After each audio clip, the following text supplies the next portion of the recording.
the flag of the United States of America and to the republic for which it stands, one nation, under God, indivisible, with liberty and justice for all. All right, we will start with the recording of the roll. Everyone is present except for Mayor Corcoran, who was asked to be excused. I'll make a motion to excuse Mayor Corcoran. Second. We have a motion from Commissioner Simo, a second from Commissioner Tower to excuse Mayor Corcoran. I just need a voice vote for that, right? All in favor, please say aye. Aye. All in favor, nay? All right. Mayor Corcoran is excused. Approval of the consent agenda. I'll make a motion to approve the consent agenda. Second. I have a motion by Commissioner Simo, a second by Commissioner Tower to approve the consent agenda. Roll call, please. Any further discussion? Thank you. Hearing none, roll call. Care, Yes. Simo, Yes. Tower, Yes. Sim. Yes. Item D will not be happening. Item E, approval of the monthly check register report. Thank you. The check register report was included in the package. This is the checks that were written during the month of May. If there's any questions, I can answer those now. The only thing I have, Paul, is, I know it's probably hard for you, but the check register is really vague sometimes as to what really was happening. One thing I noticed was a big check to Excel. I'm assuming it was for a whole ton of stuff, and I can't even remember right now. I'd have to look it up what it said, but it clearly doesn't tell the picture of what that check was for. How hard would it be to make that register a little more meaningful? Not hard. I would think it would be useful. We do have multiple vendors that do get paid, and the expenses are put to multiple accounts. So what you're seeing here is the description of one of those items, usually the first one that gets entered in. Exactly. But we can print out a detailed check register that will show the detail of everything. It is possible. They may get lengthy. Yeah. But They would. we can provide that. It couldn't just say Excel, Civic Center, library, all the components that was like more of a summation of what it was. Sounds like we're not going to read all that. Right, why don't what I can do is, and we have this for May, what I can do is before the next meeting, I can send the commission maybe different versions of the May check register and compare that to the summarized form, and just maybe let me know, give me some feedback on what you like, what you don't like. And work towards something that. It's not like we're wasting paper. No, that's true. What do you guys think? I mean, I'm good with it. Yeah, I'd make it longer. I'm fine with that. just a little more something sometimes. Sure. Look over the top. We don't need to know every vendor, but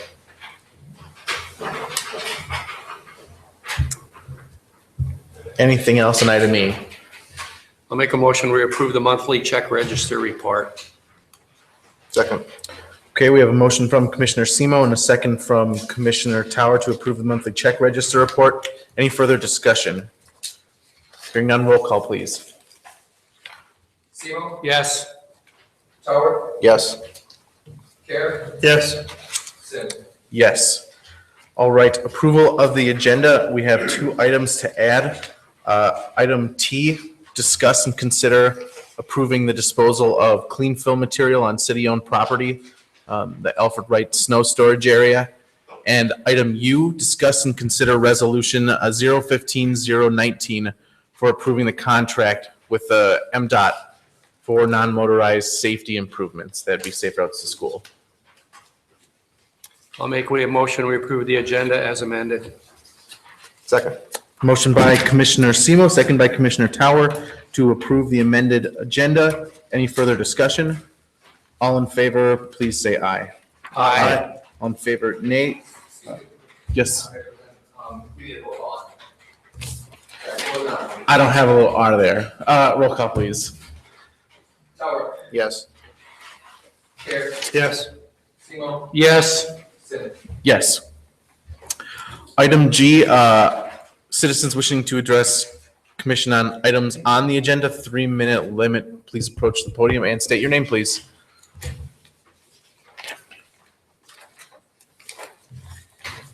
Hearing none, we'll go to item H.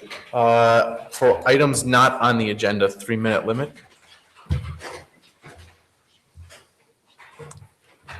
Paul Grabovich, 1221 East Leonard Street. And about a month ago, we were told by Scott Erickson and Mike Foley, I asked a question about Celia Street. When's it open? This is given 2 days. Celia Street's still got a roadblock on it, and there's a pile of gravel on it. You cannot get on Celia Street. In about the 1,000 block area where the gravel road is. It's not open. We were told a month ago that just a few days.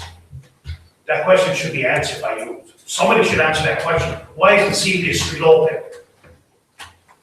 Is it, I know there's stuff going around that has to do with a permit or something on opening it. I mean, the people in that neighborhood should get the answers, and you should get the answers tonight from Scott Erickson and Mike Foley. And one other thing that's on is to stick with the dog park. I don't think you people had enough to down vote on that dog park. Because on the March 30th, we discussed, consider approval of dog park in Miners Memorial Park. Motion was made by Rick Seymour, Secretary Brandon Tower, and carried to approve the concept. Is that enough to down vote on it? I mean, there's people that are thinking that this dog park's a sure thing. And I can't recall that you had enough to down vote on it. I mean, you should have enough to down vote on it, yes or no? Actually, so, because there's people that actually thinking that this thing is a goal, this dog park's a goal. It's ludicrous, my opinion. Thank you.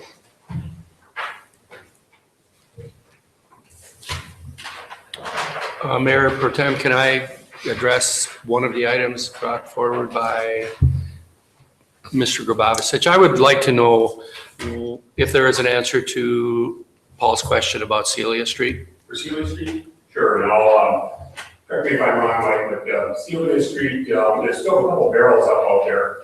It is open for driving. We have done a punch list just recently, which features minor clean items. We've asked for some talking out for basically making a grader through and touching up some of the gravel, there's a couple alleys and gravel goes there. So we're just trying to fine tune it a little bit. But it is open, I've driven through it a number of times, but we do have to remove a couple barrels. Any reason the barrels are still there, Mike? That's because there's a pile of gravel left over. Okay, it's still a close pile, but it is drivable, but it does. There's a sign that says road closed. Okay, And a person that reads road closed, means road closed. You don't go on it. sure. And that's on the east side. If you're going west, you never to the city. There'll be a little close sign, it is drivable and thanks. Anything else? All right, we'll move on to item I, discuss. Oh, sorry, sir. I think it's Dave, I'm not sure. Close enough. That's fine, it is. Bill Martell, 647 Huron Street. Now, this is the 17th time I'm complaining about your Little League Park. Grass on last Friday was 30 inches high on the third baseline. And it hasn't been cut this year at all. The grass, well, the weeds between the second and third baseline is 20 inches high. And the grass by the first baseline of the old original field is something like, I believe it was 40 inches high when I was there Friday. I don't know if you cut it since Friday, but I want to know why this grass is not getting cut on your 25-acre park. And I also want to know what's going to happen with that dust out there. What do I have to do to come here, have the city declare a public nuisance? It appears you four have a conflict of interest, including Kim. That's what section 17.3 says, it's up to you. But like I said, you have a conflict of interest. Thank you.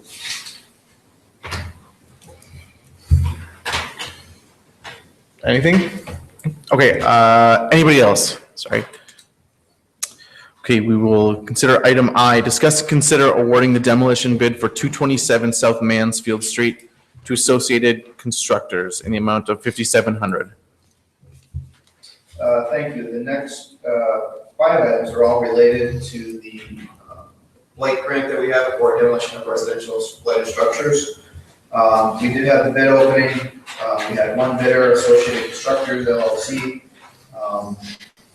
The bids are before you for 3 properties. There are 2 change orders associated with 2 of the properties, and those are in regards to asbestos abatement removal. So that's what the change order is for. So the bid amount plus the change order to add on the asbestos removal. I can answer any questions that you have at this time. Are these all paid for through the grant that we had received for blight? And including any change orders are also covered by that? Correct. Yeah. It's up to a certain dollar amount for all activities that are eligible for costs. And asbestos, well, it's required. So Right. it's eligible costs. And Michael, these are the first 3 projects we're bringing to the city commission for consideration. We do have a total of roughly 16 different property owners that we're working with. Right. So you'll see these come through the period of the summer as they work through the process. Can we do all of these at once, or do we have to do them separately? I believe they're all roll calls, so I think we have to do them separately. All right. Recommend separately.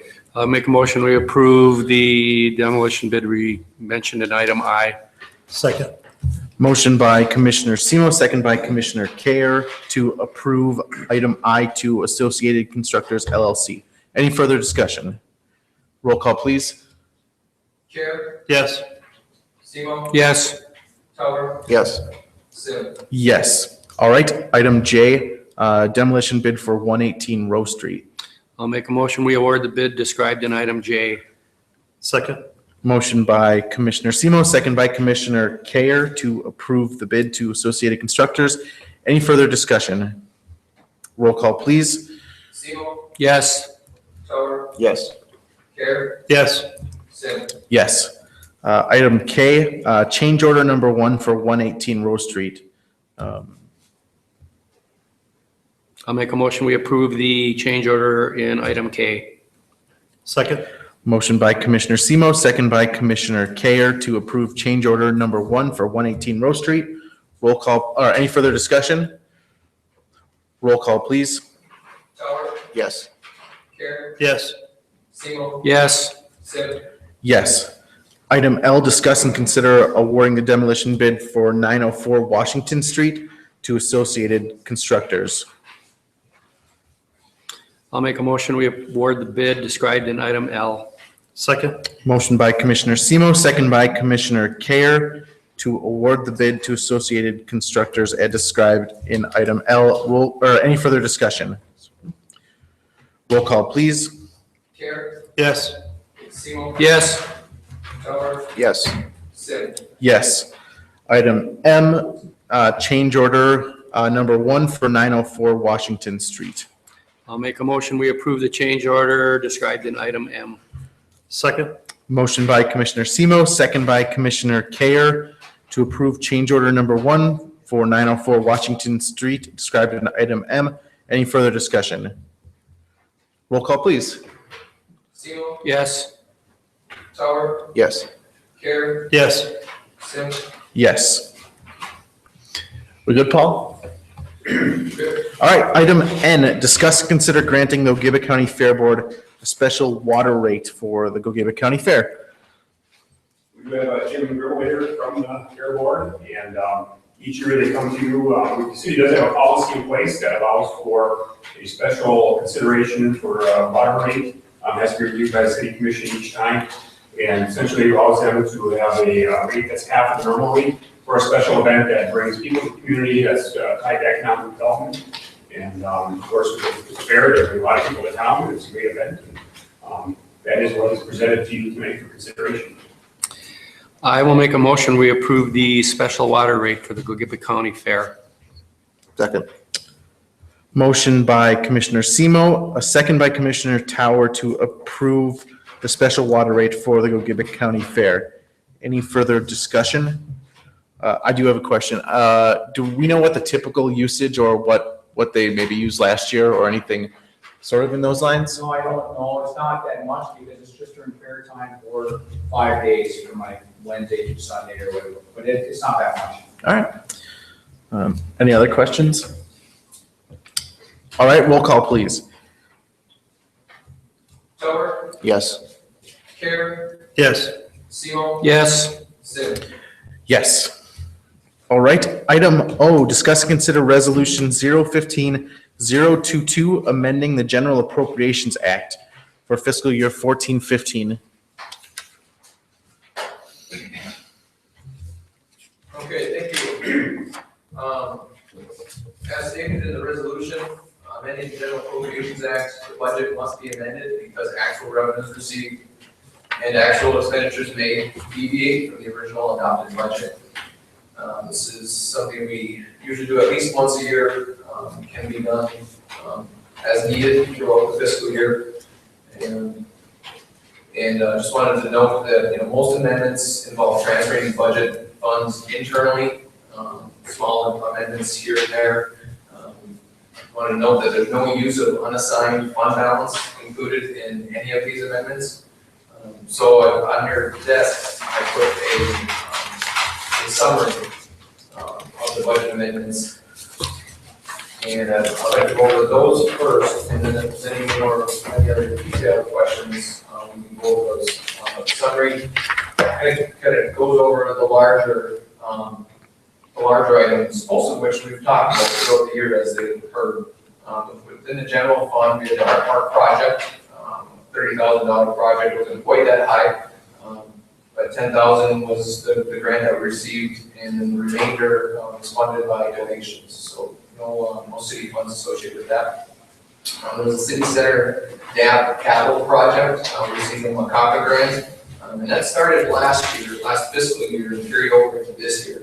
So we're budgeting, doing a budget amendment to include the grant funds that we received, and then the amount that was paid out to the contractor for that. So there were some dollars that we received last year that we didn't pay out, which were paid out this year, in addition to the other funds for the completion of the project. Now we have the Bridge the Gap portion of the Western Gateway Trail project, about $60,000, and that was all funded by private donations. So big step up by the community there. So we're adding that portion to the Western Gateway Trail project that we budgeted for. In the Major Street Fund, we received additional routine maintenance. So we have the revenues and expenses that go along with that. Again, that's the funds that we received for maintaining US 2 and Business Road 2, about $80,000. We removed Hemlock Phase 2 reconstruction project. I believe we did this at the last meeting. So we're moving the state grant portion from our budget for that, and keeping the local funds that we've already budgeted in there. We received a grant, Priority Roads Investment Program grant, $50,000. Related expenses with that, putting that towards some of our snow removal costs and snow maintenance costs. There was a decrease in snow funds that I want to reflect there, $12,000 from less than what we originally budgeted for, reflecting that. And then the 2014 pavement striping work. We budgeted for that in fiscal year 13-14. Work didn't start until the fiscal year that we're in now, 14-15.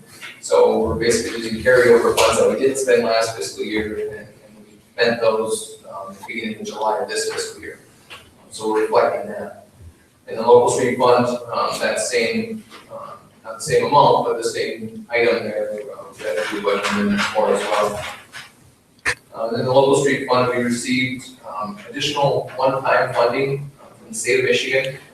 They're called PA 252 funds. They're not at $51, but they need to be used for street work. We received just shy of $50,000. We haven't received it all yet, but we will for this fiscal year.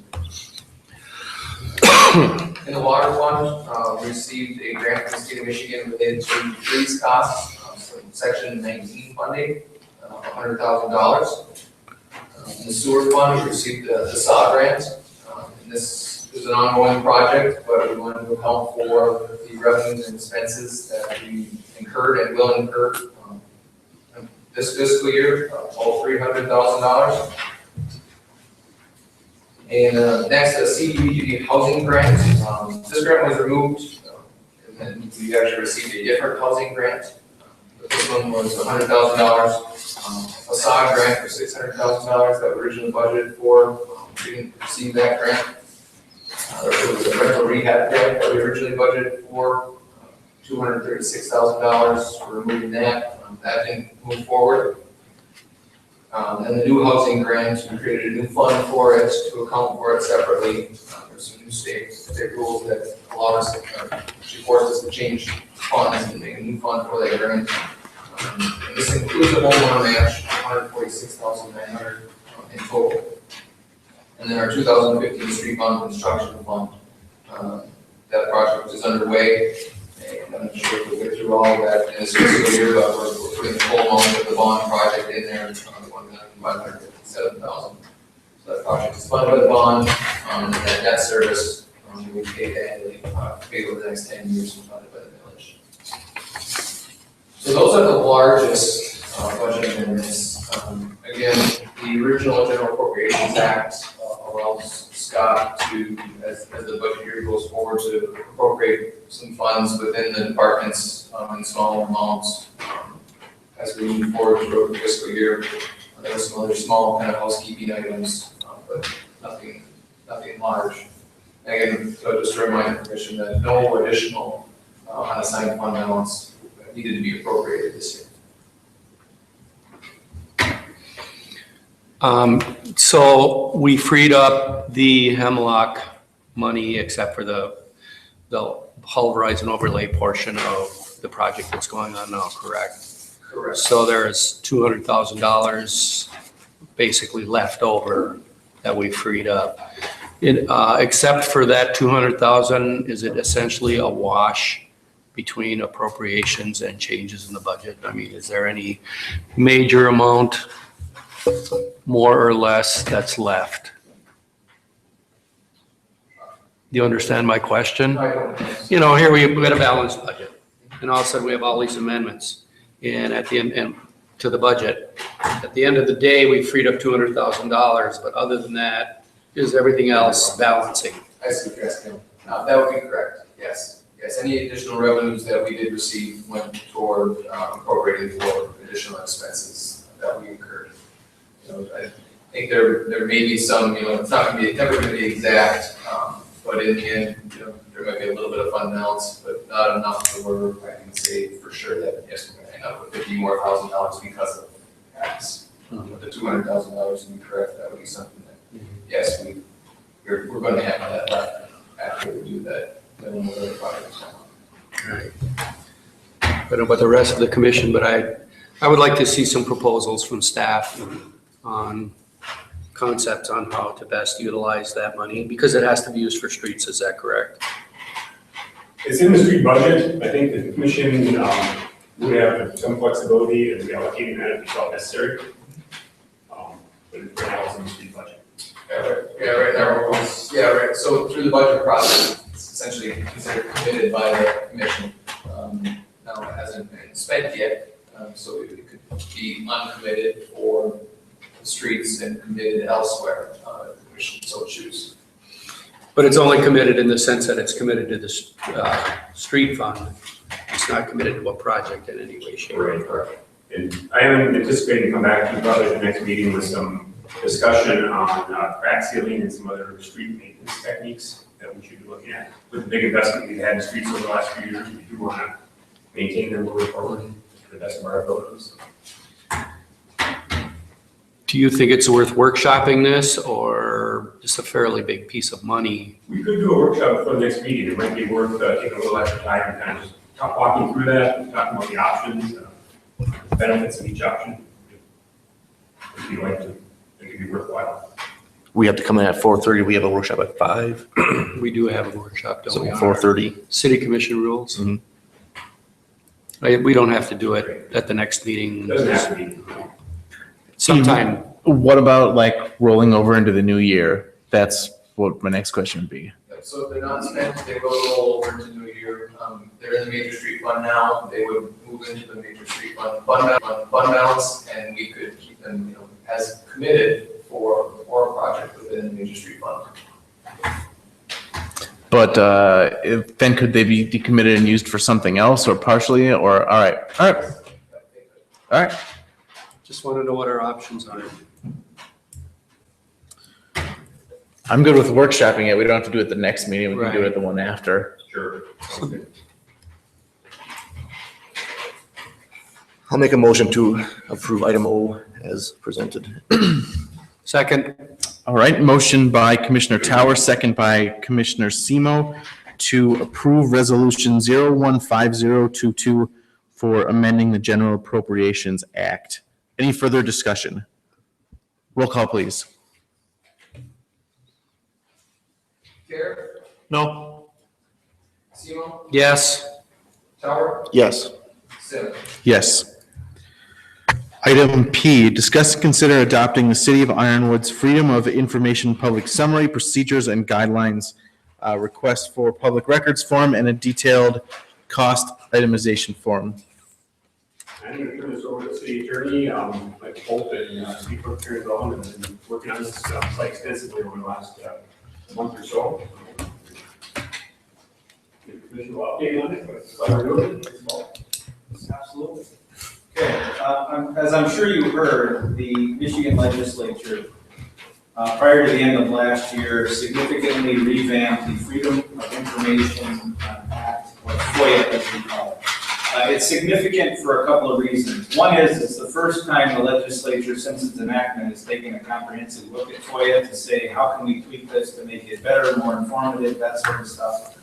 So they did make quite a few changes. I call them polish and update. Polish part is they went in and addressed some issues that they were seeing in many municipalities throughout the state with FOIA and how it works. Concerns such as people request, they don't come in and pay, and we've done the work, so what do? And now they've implemented a 1-year probation period, so that if somebody does that, they don't get another FOIA for a year unless they pay for what they've already ordered. They've also addressed issues like if you went to Ironwood, you pay a certain rate per page for a copy, you pay a different rate in Ann Arbor, a different rate in Detroit, et cetera. So they've uniformed the cost procedure as far as how to determine a fair and adequate cost for a FOIA request. Significant for us is that if it's under 15 minutes to answer the request, there is no charge, except for the cost of copying, of course. So that's just an example, and certainly I can go through in greater detail the policies and what you have here to describe more of the changes. So that's the polish part, kind of work out the rough edges with it. The update part was, since FOIA was enacted, we've evolved as human beings, and now we use Twitter, email, blogs, and all this other sort of stuff that FOIA didn't really contemplate the first time around. So the legislature updated that by putting in provisions such as your FOIA policy needs to be on your website so that people can see it, so that people can click on it, so people can get a request form so they know where to send it. It put into place email provisions because what they were finding is, City of Detroit had a .com site and people would email it. Well, nobody ever got it because the spam filter got it, and there was never a response to the FOIA, so they've now implemented requirements that you routinely check spam so that you monitor for that, and then it puts into place how you determine when it was received and all that sort of stuff. So that's the update part of what they've done before. So basically what you need to do tonight is adopt 4 documents. First document is you need to adopt your procedures and guidelines, which is the thick one, it's 10 pages long. And this goes through from A to Z as far as how somebody goes about making a request, how the city treats the request, what the city does when they respond to the request, what rights the individual has to appeal. There's now 2 types of appeal. They can appeal either you didn't give me what I asked for, and the other appeal is you charged me too much. Okay, so now the procedures outline what to do in both cases for you guys. Once Karen, who's going to be designated as the city clerk, as your FOIA coordinator, so she's going to process this off. So if somebody like Bob Richards in the garage gets a FOIA request, he doesn't have to worry about it. He brings it to Karen and she takes care of it. That's all filtered through her. She does all the responding, she does all the billing, she does all that sort of stuff. If somebody objects to the way she's done it, then they appeal to Mr. Erickson as far as saying, I disagree, I want the city commission to hear this, so all Scott does is put it on your agenda and brings it to you. You guys make a decision as to whether Karen was right or wrong. And then if you decide she was right, then the person then would have the normal appeal rights to the Gilbert County Circuit Court that they had before. So that's what this procedure and guidelines does. This will be posted to your website so somebody can read from beginning to end the policy that you have on FOIA. The second document is a summary, a written summary. The new act requires a written summary. I think it's because when you go to web pages, everybody likes the fact, where you just kind of read the questions that are important to people for that website and get an answer. That's sort of what this is. It's about 7 questions of commonly asked questions about FOIA, ranging from how do I submit it to what do I do, how do I qualify for an exemption for indigency, and how do I challenge it all the way through. So it's a question and answer, a little shorter, about 6-7 pages. This too will be posted on your website. The third form then is the more detailed cost itemization form. This is 6 pages. It goes through these 6 items of costs that you can impose, ranging from you can charge labor if somebody has to go through and line out social security numbers, which are exempt and that sort of stuff. It talks about copies. Copies are now limited to 10 cents per page, and you have to copy front and back. So you save a little paper because you have to do double-sided copies. But also it allows for new medias. So somebody can come in with a zip drive, whatever that is, and give it to Karen, and if she has the capacity, you don't have to update your system to accommodate it. But if Karen can, she can stick in the zip drive and download the FOIA stuff onto a zip drive. I don't know what, I'm not speaking to your computer savvy or what they have in the office, so I'm just giving that as an example. So somebody can come in with a CD and say, we download it to the CD-ROM, whatever. The city only has to do it if they have the technology to do it at this time. They don't have to go out and invent technology or bring in new technology. So that's the cost form. Of course, they get to charge for the cost of the CD, the cost it takes care of this, get copy, all that sort of stuff. So the last form that you'll need to adopt is a 2-page FOIA request form. It's pretty straightforward and simple, gives all the detail as far as who's requesting, what they want. And then on the second page, it talks about some of the things as far as the new law is concerned, that they can be charged overtime if they want to put a rush on the thing. There's 2 types of exemptions: indigency, meaning they can't afford it, they've got to present some proofs and facts in that regard. The other one is pretty specific to a certain particular disabled person's nonprofit organization recognized by the state. So that in a nutshell is what you're being asked to adopt today. You have to be in compliance by July 1st. So if you don't adopt it today or want something reworked, we'll have to get that done for you in the month or week. So, but it's compliant. I know I followed with Karen as far as the process and putting it together. I was involved with the municipal attorneys group that kind of formulated some of the language and stuff. And I reviewed this, and Karen's followed some of the instructions she received at seminars and stuff. So it is compliant with the law, and I'm recommending, and so is Karen, that you guys adopt it tonight. Questions? So basically, the language was formulated by a group of municipal attorneys. Was it through the MML? How did 2 groups were working on it. There was an MML group that was working through it, and there was also a Michigan Townships Association that was working through their own draft, and it's kind of collaborative, I think I'm on a lot, I don't know, we get stuff from it, so that's how we communicate. And you alluded to the concept that all communities basically in the state are going to have the same fee structure. Yes, some uniformity. I mean, the rates will differ because, what a person gets paid in the office here is different Right. than, Bloomington Hill or something. Right. But, it's pretty much uniform. It's all going to be in increments of 15 minutes. It's all going to be the lowest paid employee that can do it. And the copy charge is 10 cents. It's across the state. Can we adopt all 4 documents with one resolution? Yes, you can. I'll make a resolution. We adopt the 4 documents in item P.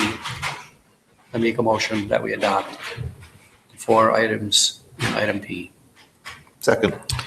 Okay, we have a motion by Commissioner Semo and a second by Commissioner Tower to adopt the new Freedom of Information Public Summary, Procedures and Guidelines Request for Public Records Form and a detailed cost itemization form. Any further discussion? I have one question. So besides what you mentioned before, are there any other major changes, at least within our FOIAs, that would be worth understanding? I mean, I read it, I didn't see anything.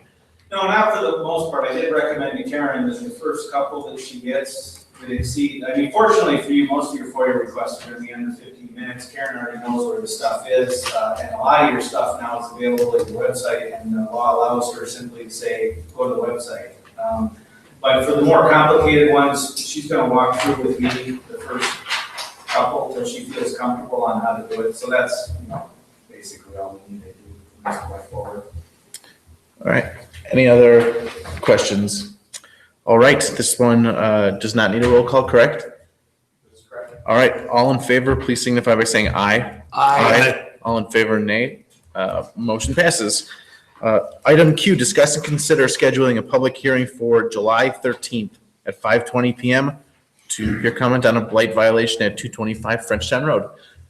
We'd like to set a public hearing. We have a property on Frenchtown Road which seems to have been abandoned since, I don't know, probably mid-May is the last time anyone was there.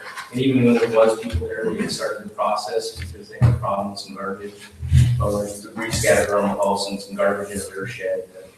We were also contacted by the health department. They had some concerns with it also. We'd like to schedule a public hearing. I'll make a motion, we schedule that hearing. Second. Motion by Commissioner Semo, second by Commissioner Tower to schedule a public hearing for Monday, July 13th. Any further discussion? Hearing none, all in favor, please say aye. Aye. All in favor, nay. Motion passes. Item R, discuss and consider ratification of the AFSCME Local 1538 Collective Bargaining Agreement for 2015-16 with a 3% cost of living salary adjustment with the City of Ironwood. Thank you. I'll just touch briefly on it and turn it over to the city attorney. We have been going through negotiations with the AFSCME members here over the last few weeks. And had a lot of good discussion. I was hopeful to bring to you tonight news that they can ratify their contract that we had come to terms on, and they have not. As a membership, they did not have enough votes to support it.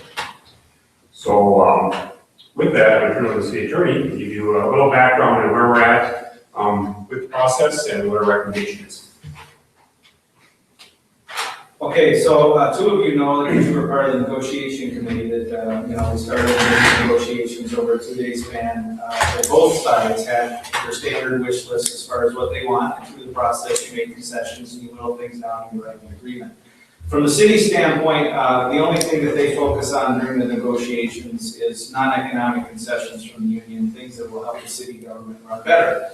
This year's focus seemed to be that we have fewer crew and we need to do more things. So the idea was to reduce or limit the amount of time that people could have away from the city because you have an aging work crew. So as they get more years of experience, they typically get more vacation, more personal leave, and all that sort of stuff. So the focus from the group was to try to get some concessions on that, which they did, primarily through compensatory time, which is you work overtime, you have the choice to either take the time as pay or take it as time off.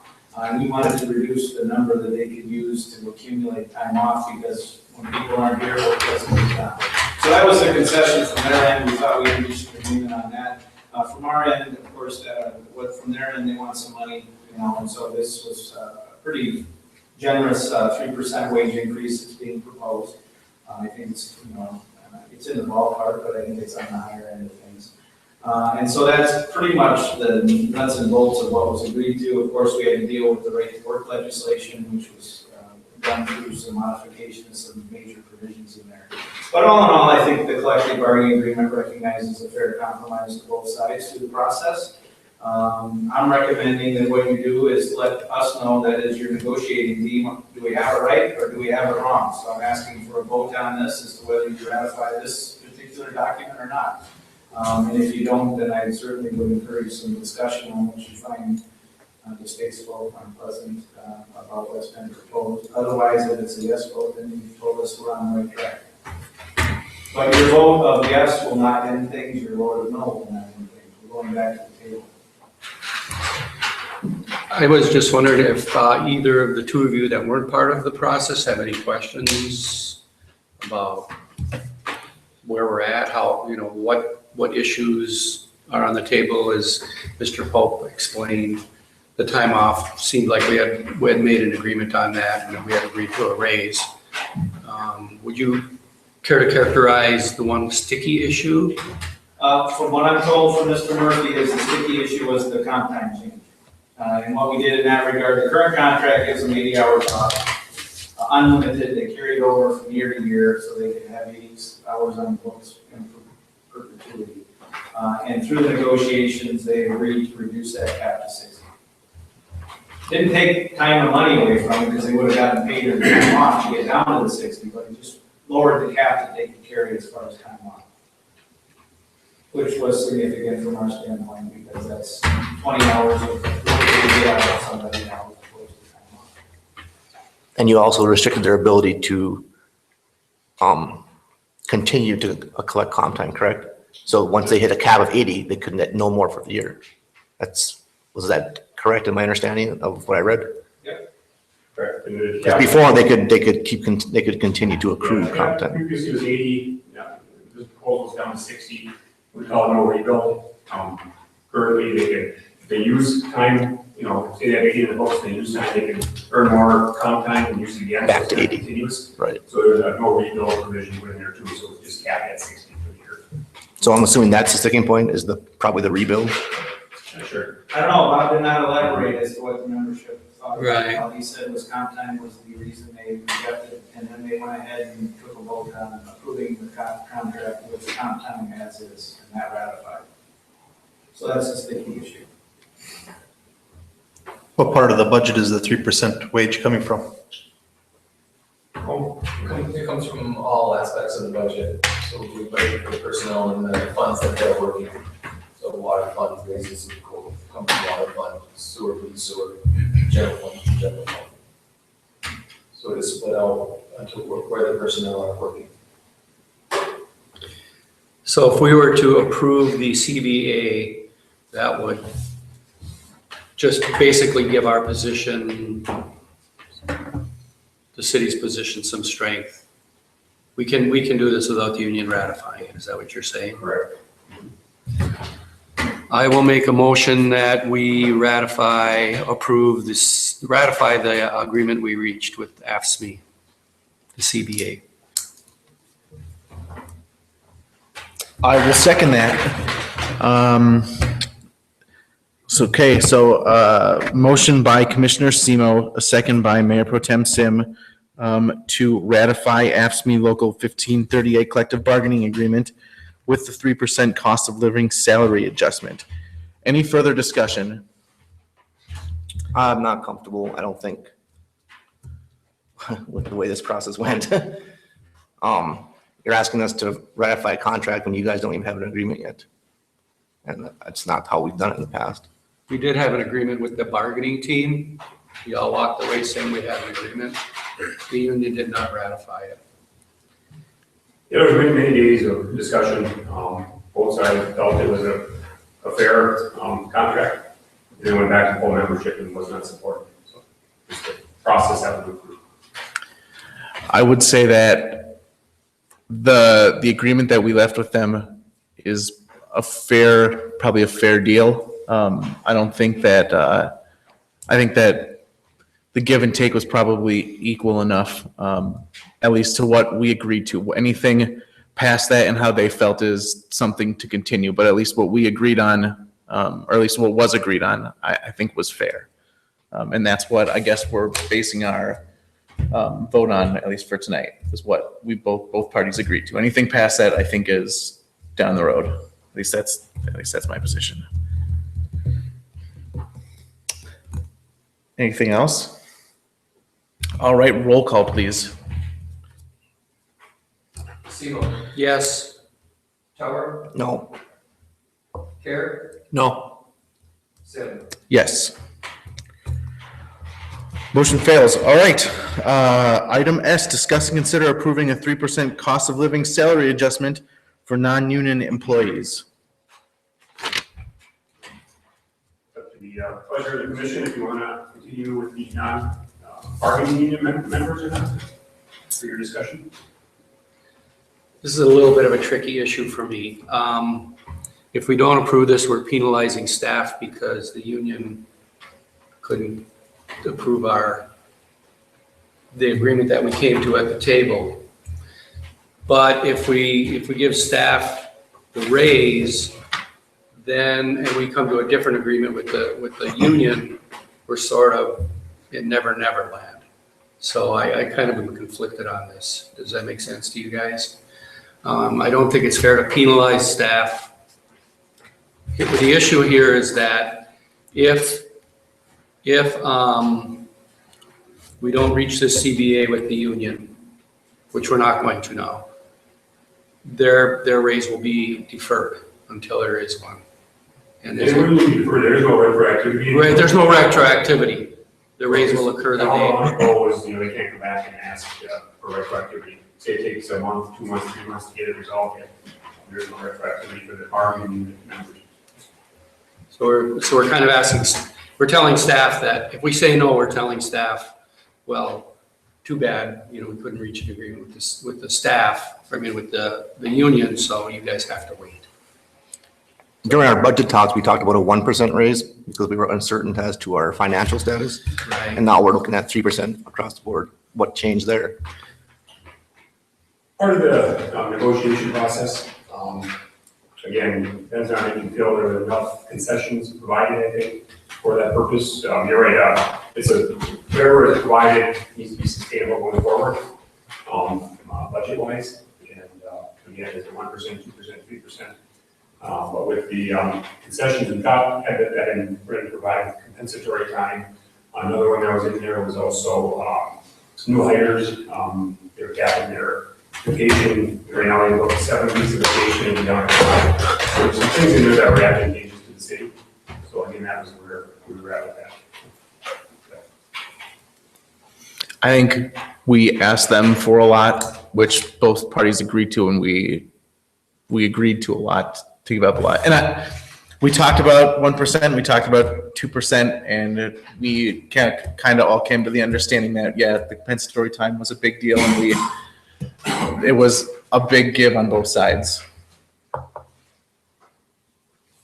I would say that we thought that the 3% was generous, but as Mr. Sims said, we did ask them for a significant change to help us with our staffing issue.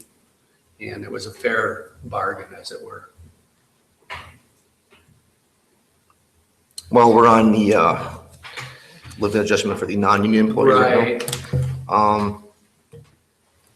We initially agreed in our initial talks, we were talking about 1%. I would do a 1% COLA right now increase, and then if something changes down the line, we can always. In our initial discussions, we often talked about 1.5% a year for 2 years when we first went to the table.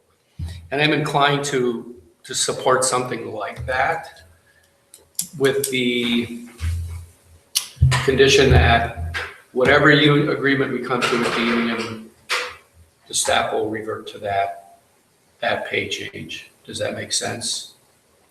I wouldn't want to take anything away. So I wouldn't want to make it 1.5%, and then however the union agreement essentially comes down to, if that comes down to 1%, then the non-union employees are getting more. So I would say 1% is probably fair. And then we can make adjustments based on that. Another choice would be to make whatever pay increase is eventually agreed to retroactive for city staff. So they're not being penalized because of the inability of the union to reach an agreement. In other words, say 3 months from now, we agree with the union to 2% or some number. We will also do that for the staff, but their increase will be retroactive. And by the way, public safety is already retroactive.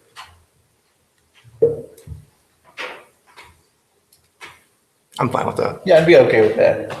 So I'm not too sure how we would put that in a motion. I have a question too. How many non-union employees have contracts? Have contracts? Yes, who approves them? Well, the one contract that you have is with city manager myself. And it's separate from any of this that's going on, so it doesn't apply to the city manager position. There are other staff members that have employment agreements, if you will, other administrative staff. Yep. But they're directly tied to this discussion you're having. So the only one that doesn't apply to is the city manager. Can we look at those before we make a decision? Sure, if you like to. And one other question. Probably should do an evaluation of staff here pretty soon too. It's been a long time. What do you think about raises? Well, it's up to the city manager to evaluate the rest of the staff. Yeah, We evaluate the city manager. we haven't done that for a long time. And we definitely need to do that. I totally agree with you. That being said, we do have an issue on our agenda here, whether to either act on or not. And my question is,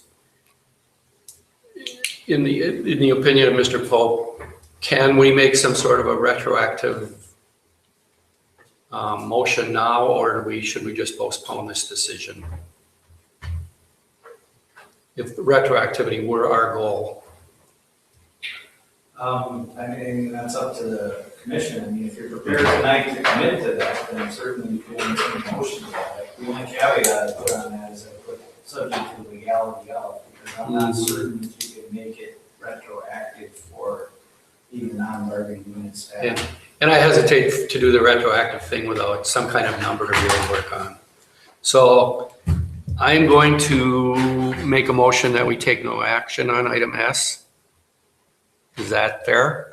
Just to table this to a future date. We can Yes. Bring it back to you with, at the time there is a Right. agreement in place or some other action. And we can, at that moment, when we do act on it, consider retroactivity or not. Sure. I don't think we need, do we need a motion for that? You want to table it or just take no Well, I action? guess I'm making a motion to table it. Second. All right, a motion by Commissioner Semo and a second by Commissioner Tower, or a second by Commissioner Care to table item S. Any further discussion? This one, roll call. You can, you don't have to.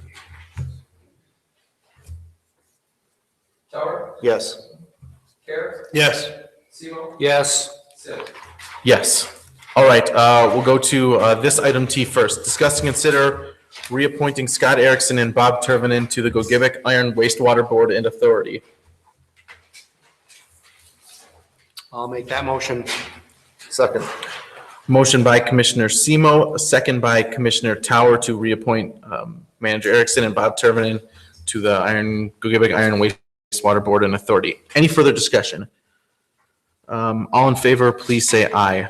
Aye. All not in favor, say nay. Motion approved. Item T1, discuss and consider approving disposal of clean fill material on city-owned property, the Alfred Wright Snow Storage Area. Thank you. We did talk about this last week, at the last meeting. We had representatives of Brooksville Construction come in. They're working on the city project. They have some clean fill to dispose of. Commission did direct us to go out and take a look at the site. We did that. It's on Alfred Wright Boulevard in the snow dump area. You can picture that. There is a trail coming down the hill in the area there that is real conducive to, yeah, and pass around the picture. Or some fill in that area that could really dress that up and make it a better situation over there.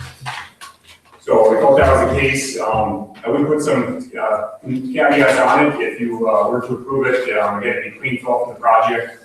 It would be properly graded. It would be seeded and mulched upon completion. And we would have a $2,000 security, essentially, a letter of credit or some type of financial security, just to make sure it gets done the way we want it at the end. And we did talk to the road soil representatives around this, and they felt that was a fair, and they were okay with that, and we would choose to approve it. And I will say that Jason's only concern, Jason Russell, was that he wouldn't have enough fill to get it done exactly what we wanted, which we didn't want to hold him to an unattainable goal. So I suggested that we allow the city manager to determine his performance and that he would agree to a bond in that case. And Rutzela's did very well on finishing off the berm over in the compost area. So I'd like to make a motion that we approve the fill disposal described in item T. I'll second it. T1. Yeah, I'll tell you T1. what, T, oh, it says item T. Yeah, but we already did item T. We just added, Oh, you have a different agenda? we added T and U, so we basically have T, T1, and then U, U1. We added 2 items. I'll agree to that. All right, we'll just, T1. Motion by Commissioner Semo, second by Commissioner Tower to approve the disposal of the clean fill material for the Alfred Wright Snow Storage Area. With the caveats that have been expressed. Yes, with the caveats that have been expressed in item, at least that we've talked about. Roll call, please. Care, Yes. Seymour, Yes. Tower, Yes. Sim. Yes. Item U, mayor's appointment to the DIDA and the Parks and Rec Committee. We have 3 appointments that include, oh, I was just looking at it. There was a Oh, yeah. updated agenda that. Yeah, you're working off an old agenda, Dave. I'm sorry. Come on. I kid you not. All right. So we'll skip back up to item U then. Sorry, guys. Discuss and consider resolution 015019, approving the contract with the Department of Transportation MDOT for the Safe Routes to School program. All right, this is again the Safe Routes to School program. It's for pedestrian safety around the schools. There's a number of upgrades to, sidewalks, pathways, traffic control devices around, essentially around the high school area. And this is an MDOT project. It was a grant the city applied through a lot of help from the community that was really the boots on the ground and pushed behind this. And they did go out for bid. MDOT does bid this project, and we entered into an agreement with them. So they did bid the project. Brooksville Construction was the low bidder. The bid did come in a little higher than budget. Again, this is 100% funded through grant money. So Coleman Engineering went back and talked with the DOT on this, worked out some process with them to for them to basically budget some additional funds for us on the project. So the DOT did budget the additional dollars, and again, it's 100% grant funded, so we don't have any direct financial contribution into it. And the amount of the bid is $430,500, and that is what the agreement reflects with 0 funding from the city. So our recommendation is to approve the agreement with MDOT. And just why do we have to approve this when it's completely external from us? The contract actually runs through MDOT. They hire the contractor, but we have an agreement that says, it's our project, we're taking responsibility for it, maintenance of it. Right. Because we don't hire the contractor or any of that, we're just, all right. I'll make a motion, we approve the resolution in item U. Second. Motion by Commissioner Semo, second by Commissioner Tower to approve resolution 015019 between MDOT and Rutzla for the Safe Routes to School project. Any further discussion? Roll call, please. Seymour, Yes. Tower, Yes. Care, Yes. Sim. Yes. All right, item W. Now for the mayor's appointments to the DIDA and the Parks and Rec Committee. There's also the Ironwood Housing Committee. They include for the DIDA, Tom Williams and Nancy Corpola. Their term expires on June 30th. Both have reapplied to stay on the board. Their terms will continue through 2019. For the Housing Commission, Annabelle O'Brien, her term will expire on June 30th. She has reapplied. Her term will expire in 2020. And finally, Annette Burchell and Marion True's term for the Parks and Rec Committee will expire on July 1st, 2015. Both have reapplied, and their new terms will expire on 2018. I will make a motion, we approve all those mayor's appointments. Second. Motion by Commissioner Semo, second by Commissioner Tower to approve the mayor's appointments as recommended. Any further discussion? Why wasn't this information in the agenda packet? There was, I think the thought was it had gotten to you. I'm not sure if you did receive it. There was an email that went out to you on it. Maybe it didn't get to you, so, but. Yeah, I didn't. I didn't get no change copy of the agenda either. I must have got that email. We'll have to check on that, but I know the packet was emailed, maybe it didn't take it to you. The agenda itself, was only changed tonight. So it wasn't done to you before the meeting, but the packet information on the appointments should have. So we'll check on that line detail. I got it. Yeah, I did. I got it as well. We'll check the email address for some reason. Okay. Any further discussion? All in favor, please say aye. Aye. All not in favor, nay. Those appointments are passed. Item Y, managers report. Sorry, X managers appointment. Oh, we did the housing commission. I zipped right through that. That was my Yeah. recommendation to include Annabelle. So Oh. you include that with- I did. Do we need to step back and do that again? I think we should do that because I only made a motion to approve the mayor's appointment. Fair enough. Manager's appointment to the Ironwood Housing Commission. My recommendation is Annabelle O'Brien. She's on the board right now, and I'm recommending to appoint her to a new term. I'll make a motion, we approve the manager's appointment to the housing commission. Second. Motion by Commissioner Semo, second by Commissioner Tower to approve Ms. O'Brien for the Housing Commission. Any further discussion? All in favor, aye. Aye. All opposed, nay. Motion passes. Sorry about that. Item Y, managers report.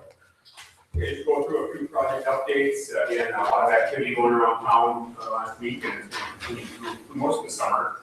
You probably saw that Ironwood City was in town last week, doing a lot of pulverizing of the streets that are being milled and pulverized and will be overlaid.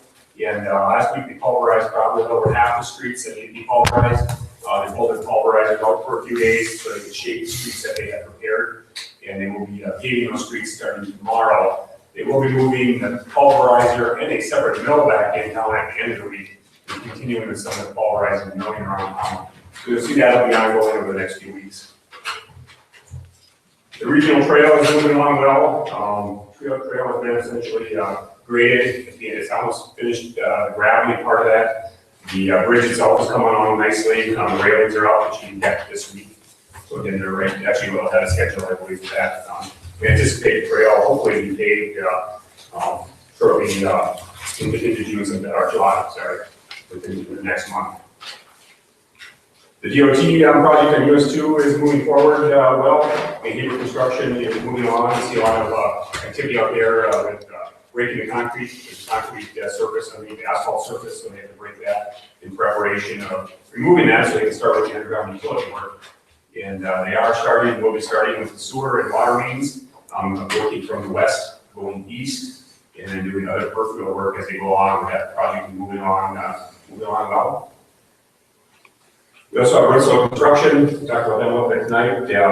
Their project north of the highway, they're doing some punch list cleanup items. There's a few things that need to be addressed, some barricades and some general cleanup items over there.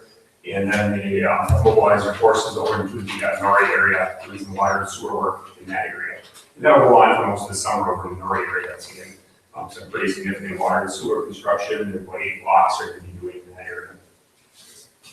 The Longyear Park Playground, if you've been down there last weekend, they essentially finished that up. Michael, do you want to touch on that a little bit? It's going very well. Yeah, the project's complete. Check it out. My kids and I have already tested it out. The rubberized surface is very nice, rather unique. Play equipment is also unique to the area, and kids that I saw down there playing on it seem to enjoy it. So. I actually happened to be there today with my grandkids and Brandon, your family, and was that the first day it was really open. Kids really were having a good time on it. It's a very nice addition. Absolutely. Mm-hmm. There is a little bit of restoration work yet to be done, but for the most part, the playground itself is complete. And I think Michael had one of his kids go to the highest point and jump off just to test that surface and see if it bounced or not. His son is fearless. I think it worked well. We finished up the paving striping around town. The striping contractor in town last week. They did a lot of paving striping. That went very well. The weather actually held out for the most part for that project. The downtown art park project, contractors wrapping that up. The campus hall concrete's in place. They put the electrical work in. The water spigot, the water is there. And this week they'll be doing the siding of that area. I think Michael has a number of volunteers to help water the sod, but if anybody does want to help water, I'm still taking names.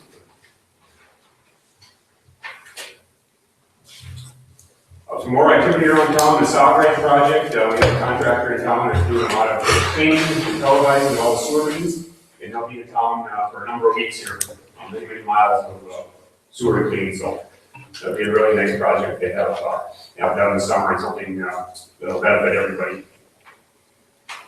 City staff is working with the library. The library received a grant from the state of Michigan for some building improvements. And again, some tuck pointing, some things in the building. So we're working with the library on putting together a bid specification. They'll go up for bids for some improvements over there for the building. And again, I believe that is going to be a project for next year. I think we're just working on that preparation for bidding and then construction in 2016. There's going to be a group, if anybody's interested in going up their sleeves and helping out, a group of volunteers. They're going up to the top of Mount Zion this coming Thursday at 5 p.m. and they're going to do some brushing. There's really nice views up there. They're developing up there, phenomenal spot. They're going to be doing some brushing up there to try to help with the views. And they're also working toward maybe putting deck up there in the future. But this is the first step in getting that area cleaned up and put it out. And again, I think if there's anybody that wants to go up and help out, they're open to that. Yeah, this weekend is the UP History Conference. It'll be this Friday, Saturday, and Sunday. It's going to be on Friday. The sign up is done at Depot Park, and then a lot of the activities are going to be at the high school, and there's a number of different things. You're going to tour around town and see everything from the Memorial Building to a number of different sites in town and around the area. So again, looking forward to that, and again, highlighting some of the history of our area. And just a reminder of Festival Ironwood coming up July 15th and 18th. Our street and attend that. That's the end of my report. All right, item Z, other matters. I think we can address Paul's comment on the dog park, and that you're correct. We approved a concept for a dog park. We haven't approved any official construction plans or anything. We're gonna go through Parks and Rec first and the Planning Commission, I believe. I would say, to add to that, the approval of the concept enabled the two groups that are involved, the animal shelter and the Friends of the Park, to be motivated to do fundraising. And if the fundraising is successful, then we can move forward to a planning phase and bring that to the commission. If the funding doesn't happen, then the project will die for lack of funding, and it's just that simple. So the project doesn't have official approval because there is no real plan yet. And I'm sure if the grass needs to be cut in the Little League field, I'm sure we'll get to that shortly, right, Bob? He's busy.